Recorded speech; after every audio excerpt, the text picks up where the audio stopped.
இன்றைக்கி கோவிலுக்கு தாங்க போகலான்னு சொல்லிட்டு ரெடியானேன். அதுக்கு பட்டு சாரீ தான் எடுத்து வச்சுருந்தேன். இந்த பட்டு சாரீ பற்றி கட்டாயமாக சொல்லியே தீரணுங்க. இந்த சாரியோட டிசைன் பேர் தாளம்பூ டிசைனு, டெம்பிள் டிசைன் சொல்லுவாங்க. இந்த சாரீ என்னுடைய நலுங்குக்கு தாங்க எடுத்து கொடுத்தாங்க.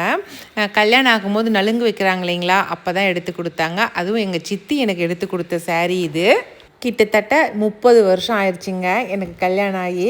இன்னமும் இந்த பட்டு சாரீ எதுவுமே ஆகலை. ரொம்ப சூப்பராக இருக்குதுங்க. எங்கள் மேச்சேரியில் இருக்கிற நம்ம சிவன் கோவிலுக்கு தாங்க போகலான்ட்டு போனேன்.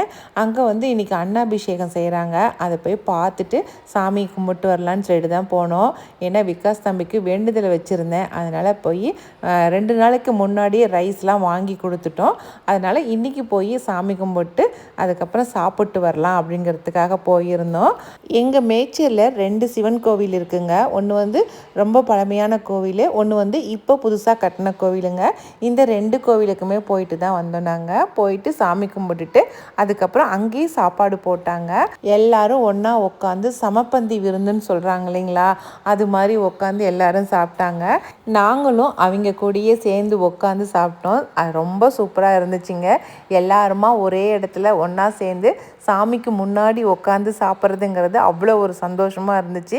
இந்த மாதிரி அனுபவம் உங்களுக்கும் இருக்குதான்னு சொல்லுங்கள்.